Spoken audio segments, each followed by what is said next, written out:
Social media থাকার কারণে একটা কথা প্রায় মানে ছুঁড়ে ছুঁড়ে আসে আমাদের গায়ে, সেটা হচ্ছে তোমার আপনজন কে?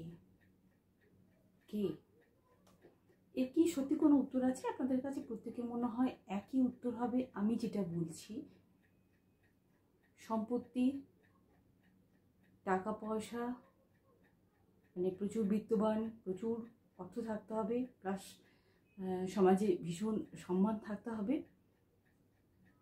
আর নিজের একটা বেশ বড় পরিচয় থাকতে হবে, দেখবেন আপনার সবাই আপনজন। প্রত্যেকে এসে আপনার খোঁজ খবর নেবে, আপনার সঙ্গে দেখা করতে আসবে, প্রয়োজনীয় অ্যাপয়েন্টমেন্ট নেবে। যারা একসময় কিন্তু থাকবে না যদি আপনি বিত্তবান না হন, আপনার যদি অর্থ না থাকে, আপনার যদি সম্মান না থাকে, আপনার যদি টাকা পয়সা না থাকে, কিছুই না থাকে, সমাজে কোনো একটা এক্সট্রা পরিচয় না থাকে, আপনাকে কেউই চিনবে না।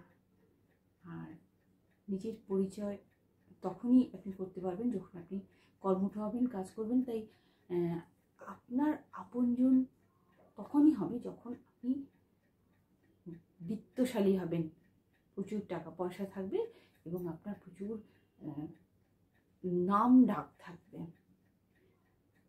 তাই আপনজন বলে অ্যাকচুয়ালি কেউ হয় না, আপনি আপনার আপনজন।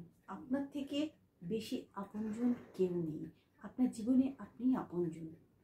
আর যারা ওই স্রোতের মতো আসে যায়,